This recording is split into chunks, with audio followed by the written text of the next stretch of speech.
All right, so we're going to get back to covering the rest of the top 25 and kind of a few of these teams that are circling around down at the bottom. We left off at the Virginia Tech Hokies, so we're going to take a look at Michigan and kind of the rise they've been on. It's been a couple seasons since we've really seen them starting in the top 25. They had the worst recruiting class in the country a few seasons ago, but it looks like they're headed on an upward trajectory. So let's just take a quick look at their history before we jump into the roster. Couple 3-9 seasons. I think it was back in 2011 or 2012 that they had that worst recruiting class. And that's showing in a couple 3-9 back-to-back seasons. Last season under Huden guidance, looks like they turned the ship around to 9-4, won a bowl game, finished number 15 in the country. So let's take a look at that roster and see if there's an opportunity that Michigan could maybe do kind of the same or improve. Looks like they've got a senior quarterback in Clegg, decent in a few spots, good enough intelligence, accuracy, and arm. I'd say, a lot of times, me personally, I look for those 85 QBs. If you can't find the 90, 90, 90, 90, 90, 90 is going to be ideal. But, 85 is going to be no slouch, going to perform well in this league. So they've got Clegg that kind of does that, so long as he's got, the right kind of intangibles. He looks decent in intangibles. His QB skill is good. So they've really got a QB in Clegg that can run the show for them. Really shouldn't be too much of an issue with quarterback play. They've got Sipes behind him. That's kind of a similar guy. So they've got a couple quarterbacks that really can do all right. I mean, they're definitely caliber of quarterbacks that can lead a team far into the playoffs. That's for sure. Michael Bingham, good running back, speedy, decent agility, really, really strong, good size, 6 feet, 200. Not the best hands, but good endurance.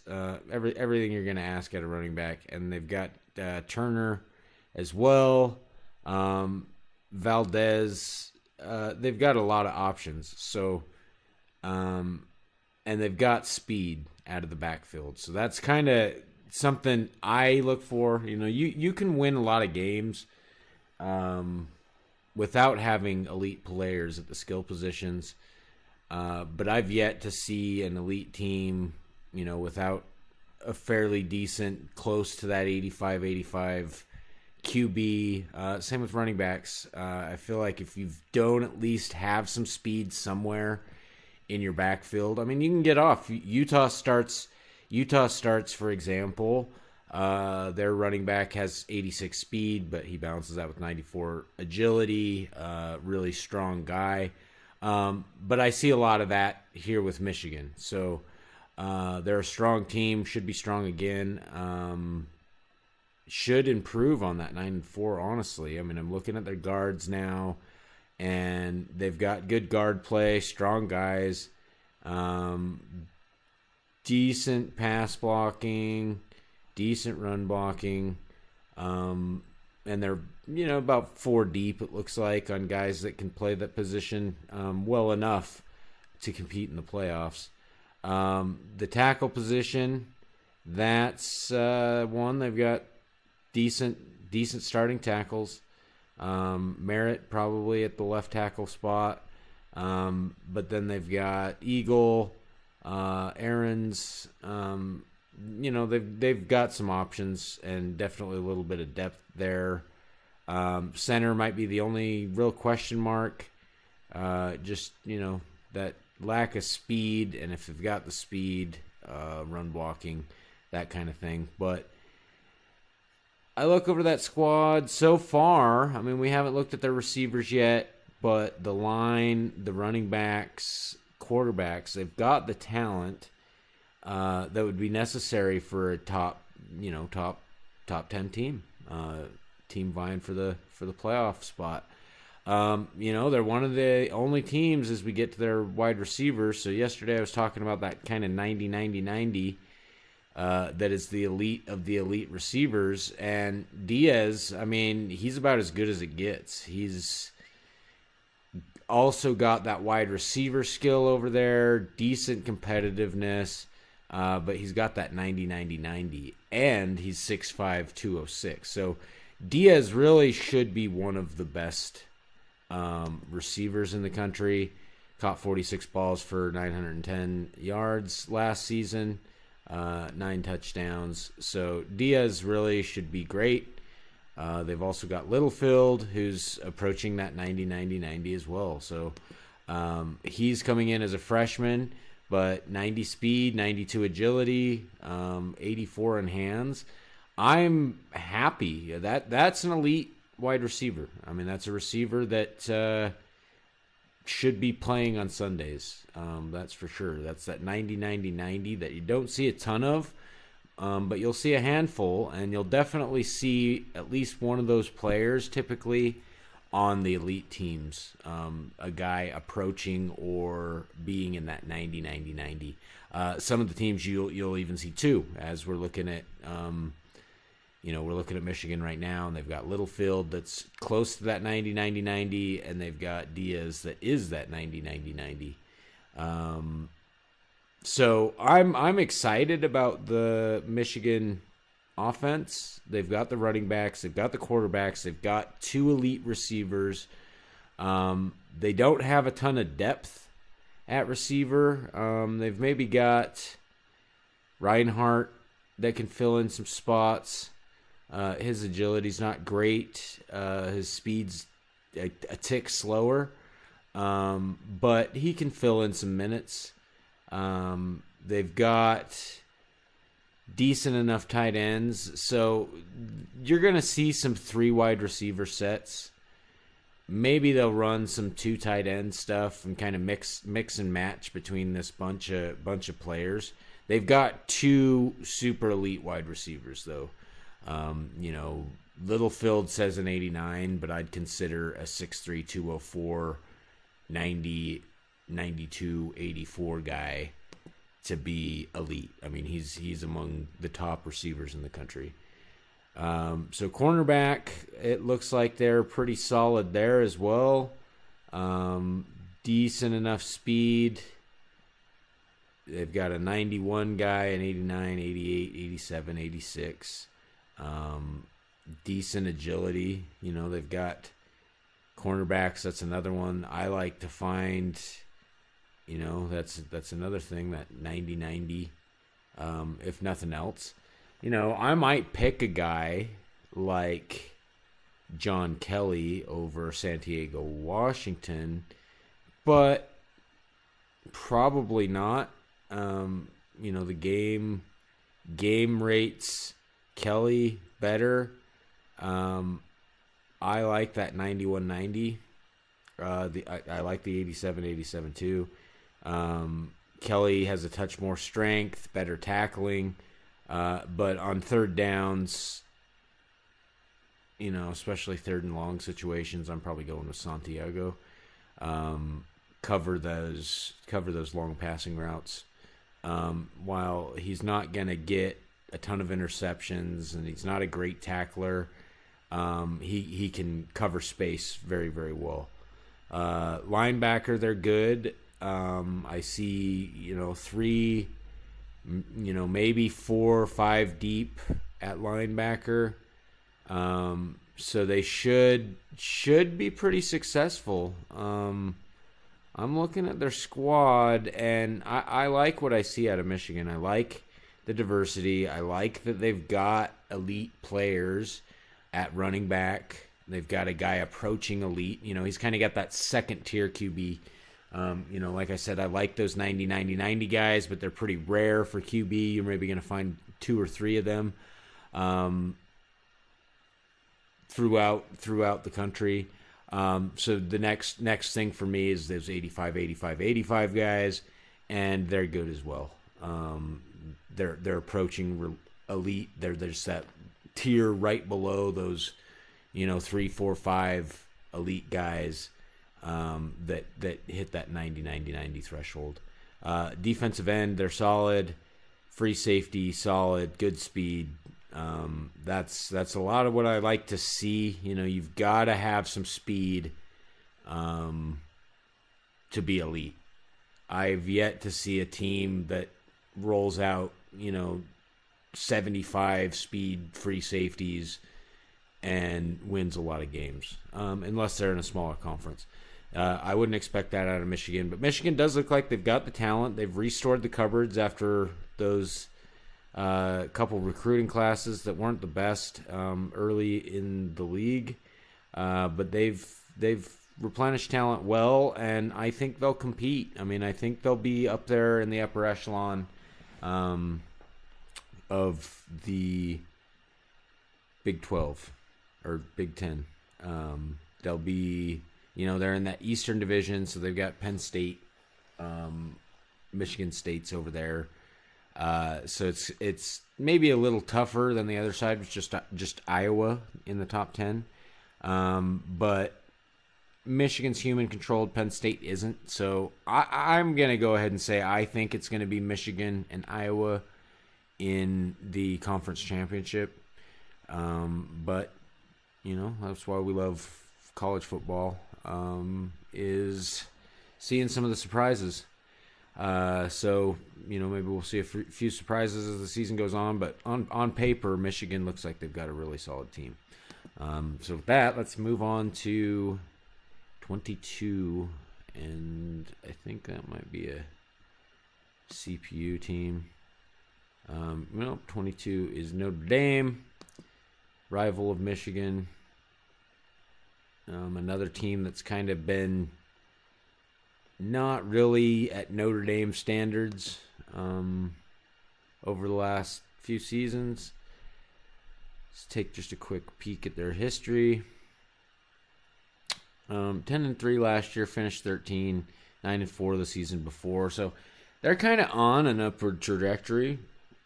They've gone, 5 losses, 4 losses, 3 losses. So, the next stage has got to be 2 losses here this season. So can they get to 11-2? Can they get to 10-2? They're not going to play in a conference championship, so they've got to have marquee matchups on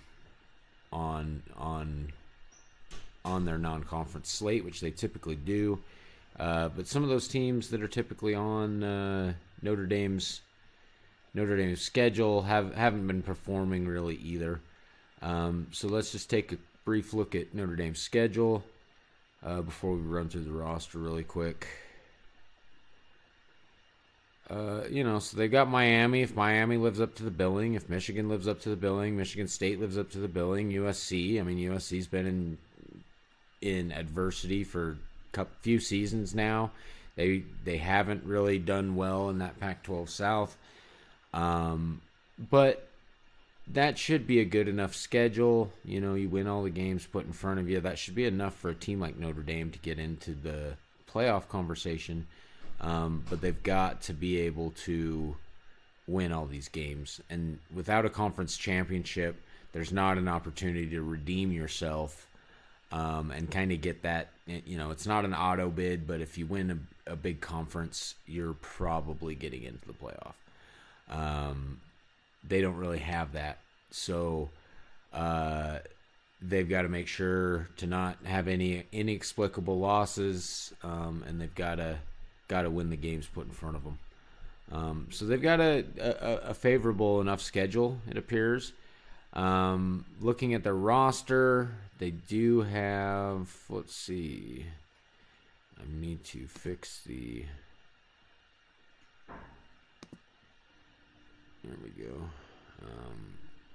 So they do have Aldo Clark. While he's not the most intelligent, They do have that I was just talking about that 85, 85, 85 as being kind of the next tier. So I would expect the job to go between Clark or Dale. Clark's got a little bit bigger arm. Neither one of them are really great in the position skill.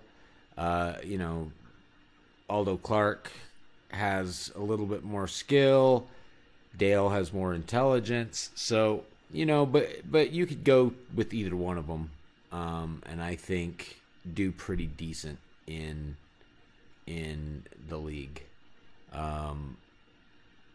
So quarterback's not going to be too much of a concern for Notre Dame. Running backs, they've got these speedy guys. One of them's 5'8", 182, but he's strong, fast. But then they've got this super burner over here in Michael James, 96 speed, 84 agility. They've got a 95 speed guy. They've got a great crop of running backs that goes 3, maybe even 4 deep. So they should be solid there as well. Decent guard play. Well, decent enough. They're going to have a couple holes there. It looks like throughout the line that might be, kind of the issue with the squad. Guard play, maybe some depth at tackle, but they've got some decent tackles. Just looking at that endurance, that's kind of what I look at. So their top guard has some decent endurance, but he's coming in an inexperienced freshman. They've got some other guys that on most playoff caliber teams, all of their guards would probably be in a rotation backing somebody up. They wouldn't be any of these guys. I don't think would be the main guys on a Utah or a Florida State. So that's kind of what you're fighting against if you want to see some playoff play. Walker, he'd get some play in big schools. A couple of these other guys, decent strength on a couple of them. They can mix and match, but they don't got a lot of run blocking on the outside. They do from Timothy Branch, who's a little bit undersized for tackle. Not the strongest guy, but he'll give you some reps in the run game. Center, not too much of a concern unless they lose Leonard. Expect Leonard to start, but see, that's another situation. They've got, you see teams do that where they'll have a good run blocking center, better pass blocking guards, better pass blocking tackles, or kind of vice versa, depending on what they want to do. A lot of teams run on the outside in this league, so I would expect, and that's kind of played through. Most teams focus on tackle a little bit more than guard, but it's still an important position. You've got to have a stellar line. For example, if you want to run an offense kind of like what Utah runs, it's predicated on great deep line play, protecting that quarterback at all costs. Tight end, they look solid, speedy guys with decent hands, decent strength, decent size, decent blocking out of the tight end position. Wide receivers, they've got, they don't have those 90 guys, but, the next tier, 87, 85, 87. Decent enough. They don't have really a true burner. I mean, they'd have Bryce Williams, who, he can run super fast in a straight line, but don't ask him to make any cuts, especially at that speed. Maybe some lower agility's all right at like 80, 87, 88. But 93, I mean, yeah, you can't even ask that guy to make a cut. He's just run streaks all day. So they look okay, average. Looking at Michigan, I would say Michigan has a better squad. So far, their offense looks a little bit better. Like I said, Michigan has those 90 guys. At wide receiver, they don't have that or anything really approaching that. Their closest guy is 87, 85, 87. And the 85 happens to be in speed. If it was me, I would prefer a guy with 87 in speed, 85 hands over 85 speed, 87 hands. Decent size, but they're not the elite wide receivers that you're going to see at Michigan. Decent corner play with good speed. They're going to be able to cover a lot of space. Linebackers, decent enough. They've got this Kenneth Robinson's intriguing with his 86 speed.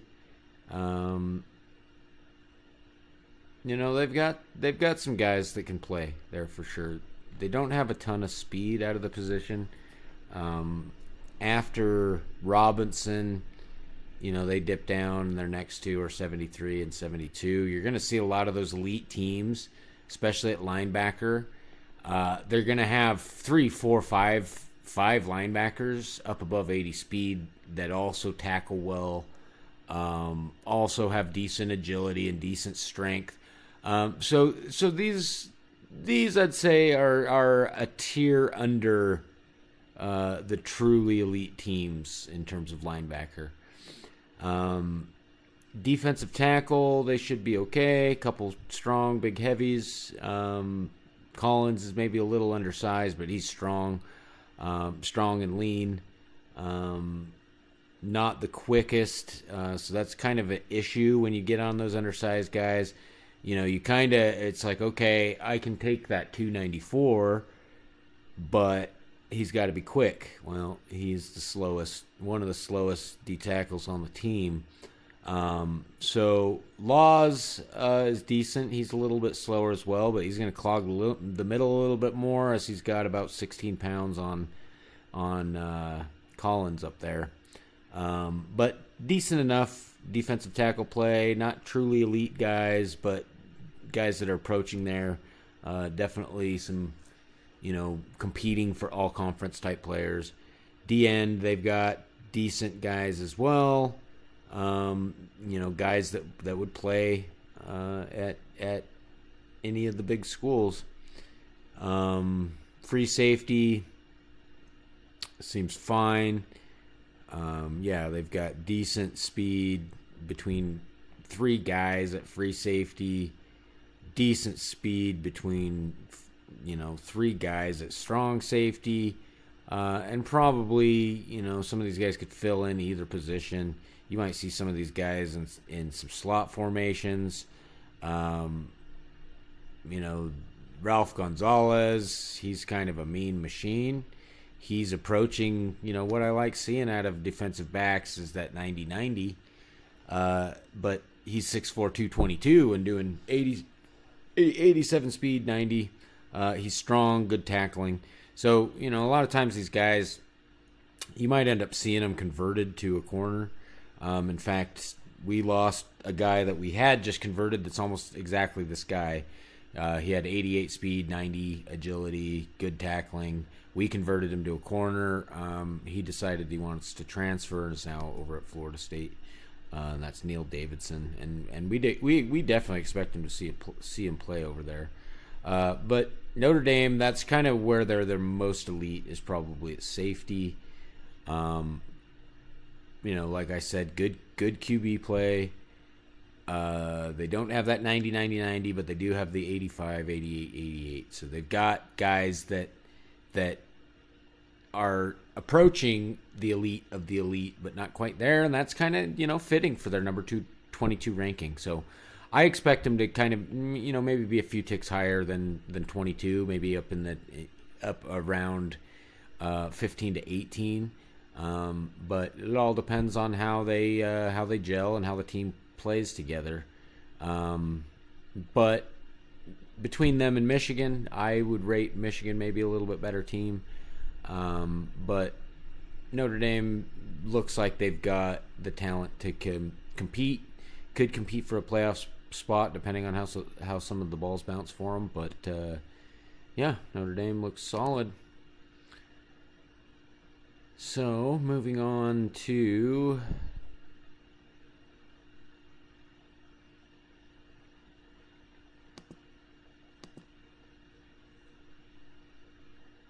Michigan State, not really going to cover them.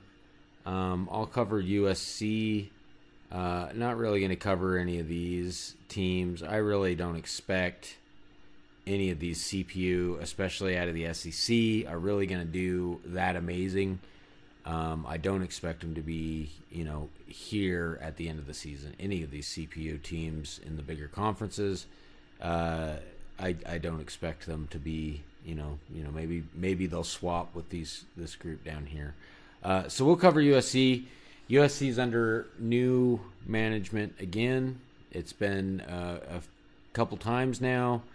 So we'll see if they can right the ship and kind of compete with that Utah squad over there in the Pac-12 South.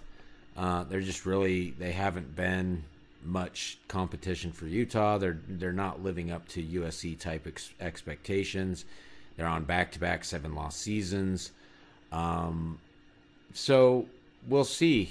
New leadership again. Let's see if maybe they can start riding the ship over there at USC and start competing. I mean, UCLA went under new management last season, and they turned that into a top 4 ranking and playoff game. So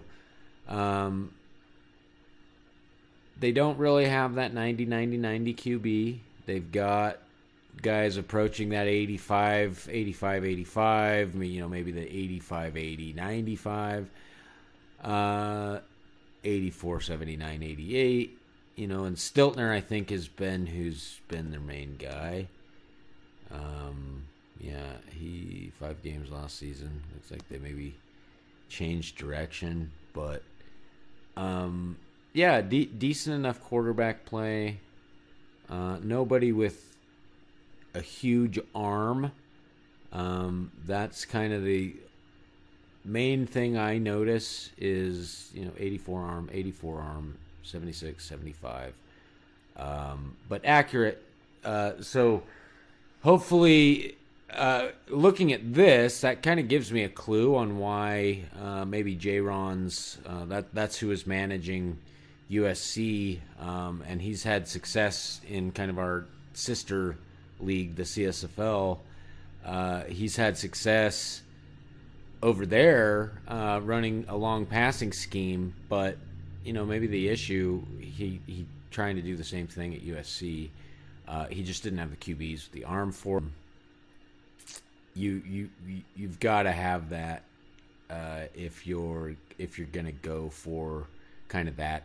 I would like guys to be up above 85. Even in my testing, I feel like there's a threshold at 84 versus 86 QB with an arm to run that kind of system.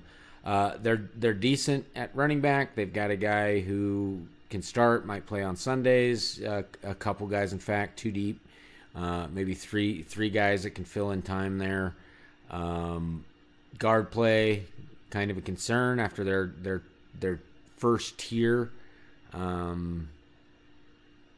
We've noticed that with a lot of those teams that are kind of knocking on the door. They've got good tackle play, good centers. Not tons and tons of depth on the line, but they've got enough that they should be able to win. Good tight ends, wide receivers. Let's see if they've got one of those 90-90-90 guys. They really don't. They've got Durr, who kind of approaches that, but he's undersized. They've got Becker, who approaches that. He might be their best one, 89, 88, 82. He's a solid wide receiver. So they've got definitely a couple guys that are pretty solid, if not undersized, at least in Durr's case. 5'9", 169 at wide receiver, but, he's fast, 92, good agility, 90 agility. So he's there. He's there in that conversation. If he can play a little bit above his size, maybe play out of the slot.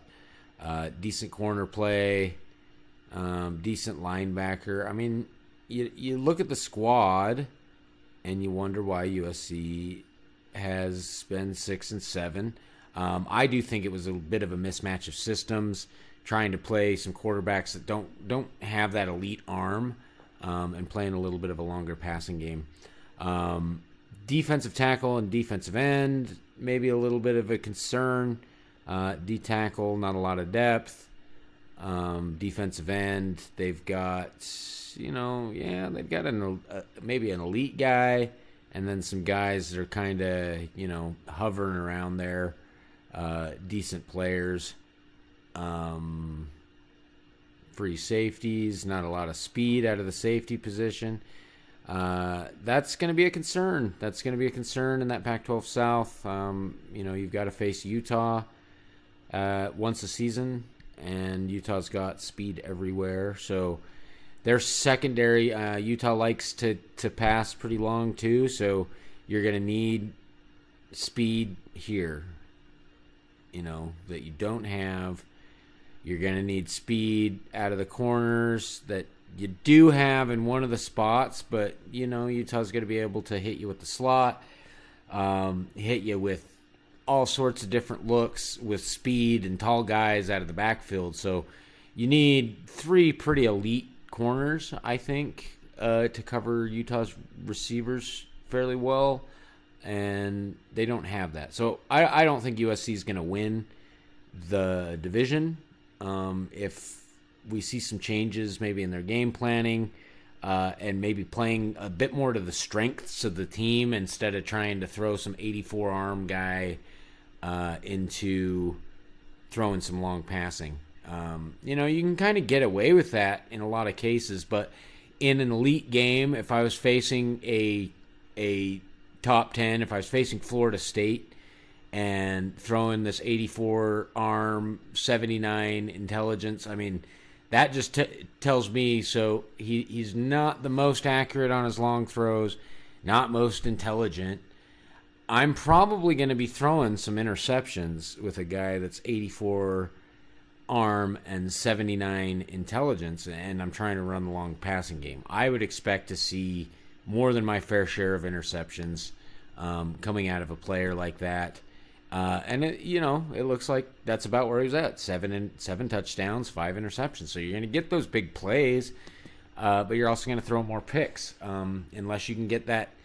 I feel like if they could get the arm ticked up a couple more ticks, like you get up to 86, 87, that's usually sufficient to play pretty well in the long passing game, I think. But overall, solid team from USC. We'll see how they'll do under new leadership, and maybe they can pull a UCLA and just kind of sneak through that Pac-12 with the only loss being to Utah.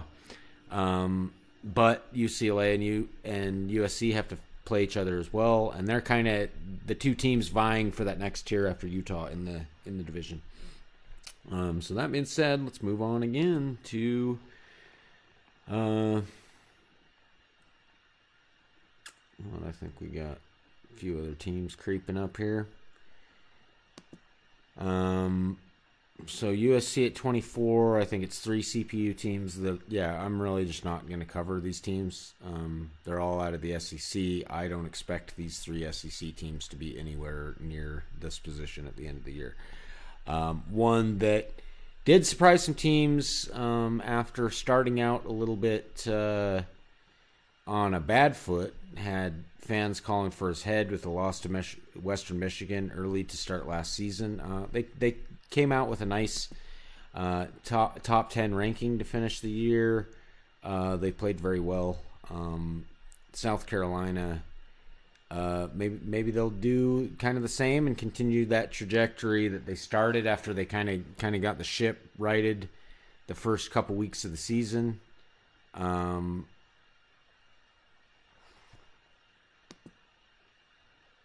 It definitely took a moment. So we'll see how South Carolina does. Won the Cotton Bowl. They're on back-to-back 10-3 years.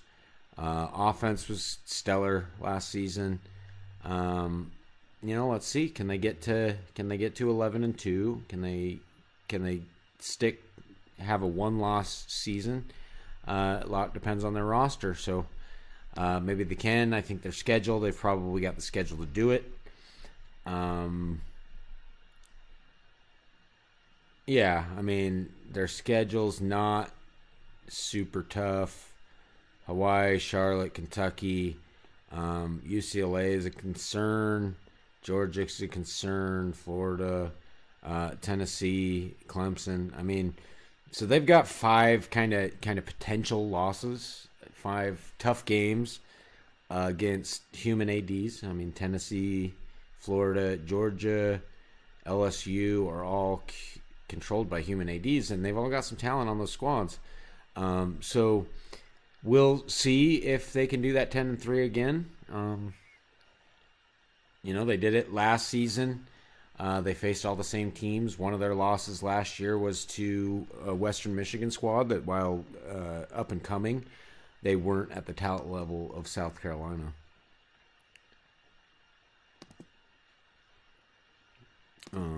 So let's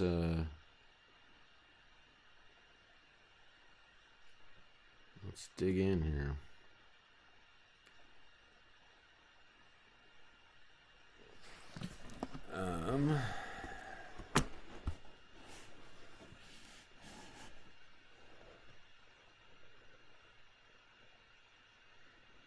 So QB play is probably a concern, a little bit. Not the biggest arm. We know that they like to play that kind of long passing style. That might be a spot where they have a hard time doing that. Even if they do have some good running backs. They pulled another transfer out of Utah and Haig. We really like that guy.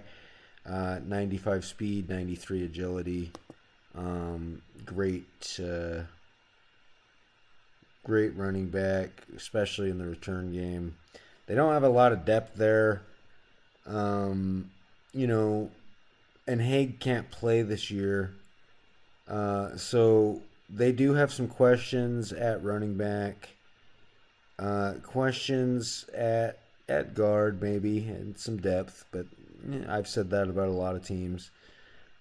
Questions at tackle, for sure. So when I look at the paper of South Carolina, I do see some pieces missing. I think if they do manage to put together some game plans, they can definitely do well. They've got the receivers, that maybe can make up for a little bit of the shortcomings of their quarterback play, but I don't know. With the line play and everything else, they're going to have receivers running good routes that can get open, but they also need time, and they might not have that. Cornerback looks solid, decent speed, cover a lot of space, decent size, but they are shallow there. Any injuries at any of the corners, and they're throwing linebackers or safeties or other players kind of in the corner position without a lot of training and skill at the position. So linebackers solid. They do have really good defensive players, and that might be their strength this season. I expect if they try to do long passing again with the QBs that they've got, that they'll turn the ball over a little bit. But they do have the receivers that can make up for some quarterback shortcomings. Looks like they've got skill on defense. So they should be pretty solid, but my question marks are line play, running back, definitely concern, and QB. Where's that guy that can deliver that long passing attack that they like to run? Maybe Drew's that guy. He's got the best arm of the bunch. He's up at that 87 I was talking about. But 80 and 79 intelligence, 79 accuracy, so he's going to miss some other throws. Not the ideal situation for quarterbacks, but good enough Definitely some guys that should do all right. They should win some games this year, but I don't know if I'd expect them to compete for the playoffs, especially in that SEC. I'm expecting maybe 3 or 4 losses out of South Carolina this season. Decent year, hang around the top 25, but not quite elite yet. But maybe KW can get that righted with a couple recruiting classes. So from there,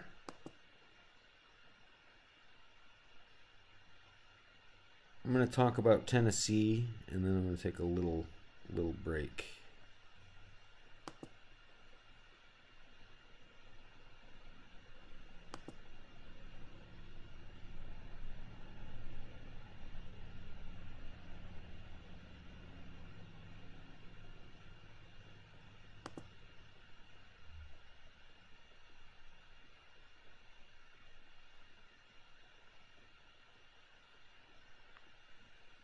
All right, so Tennessee, kind of similar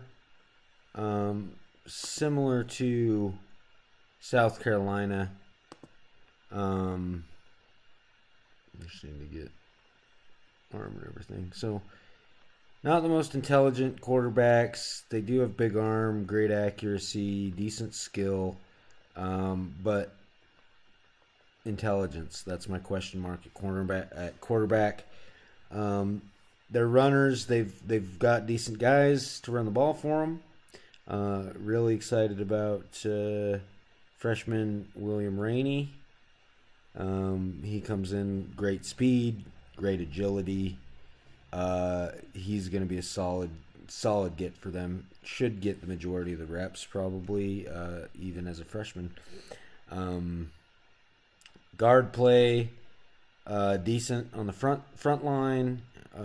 Depth maybe a slight concern, but they should be all right. They've got decent starting guards. Looking at their tackle position, they're all right there. Decent strength, decent size, decent skill. Diversified. They've got a guy who can run block. Another guy that can kind of do both. Then some guys that lean more toward pass blocking. So they can throw a few different guys at you and get some decent plays, especially in platoons. Center, decent. I feel like Tennessee's pretty solid on the line. Solid at tight end. They've got, they run into that issue. It's like, yeah, you've got the slower guys that have great hands, a little bit speedier guys. So they don't have the prototypical ideal tight end, and at tight end, I like to see kind of a 75, maybe 70 approaching 70 in strength type guy. But they just don't have quite that guy in any one spot. Maybe freshman Carney's kind of approaching there, but we'll see. We'll see how they utilize them. They do have great wide receivers. They have, like I talked about, I like Baumgartner. Baumgartner, he is, a 91 speed, 88 agility, 86. So he's approaching that 90 that, I look for in elite players. He's got decent skill, decent intangibles, good competitiveness. He's going to go up for those jump balls, but he's 6. He's a monster. So good receivers. The question just becomes, how many boneheaded plays are their quarterbacks going to make while trying to get the ball to those elite receivers. Corner, definitely decent speed. They're going to cover space. They shouldn't have much trouble covering decent teams in the passing game. Linebacker, they've got a lot of guys that are similar. So let's put it that way. They can go 8 deep with similar talent. That's kind of that B+ level. Defensive tackles probably going to be a concern. I'm not sure if they run mostly 4-3 or 3-4. They've got kind of two guys that are going to do the main their main reps over there. That are decently strong, definitely decent defensive tackles, but nobody truly elite at that position. Kind of same with D end. Nobody truly elite. So their D line, they might have some issues with a little bit. Free safety should be great. They've got speed and 4 deep there. At least 3 deep of solid guys where you're not going to see much deviation between them. Same with strong safety. So they've got players in a lot of spots that are intriguing.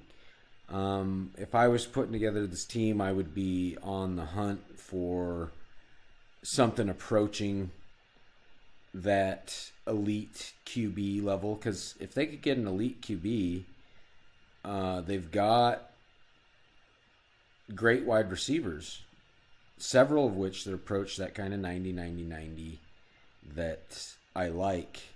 And if they don't, they've got a 87, 79, 88 guy. They've got a 84, 86, 92 guy who's tall. I mean, they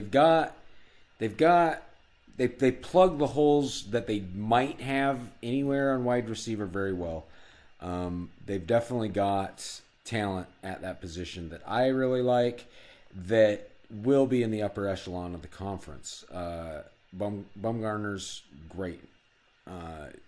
You don't see many receivers better than that, and especially 6'6". That's just a monster. I mean, feed him the ball all day, but how many bad decisions are these guys with this low intelligence going to make? So I like Tennessee. I think they're on the upward trajectory. They're in a tough conference. They play a lot of tough teams. They should be. They should continue to improve, especially if they can find kind of that QB to really run the show for them. Look out. They really could have some solid years in the SEC coming up, but they do got to find that kind of main QB that can run the show for them. So I'd put them hanging around the top 25, maybe 4 or 5 losses. It's just tough. We've looked at several of the SEC teams, and there's lots of talented quarterbacks, lots of talented squads over there. So it remains to be seen how Tennessee does, but certainly looking forward to the season.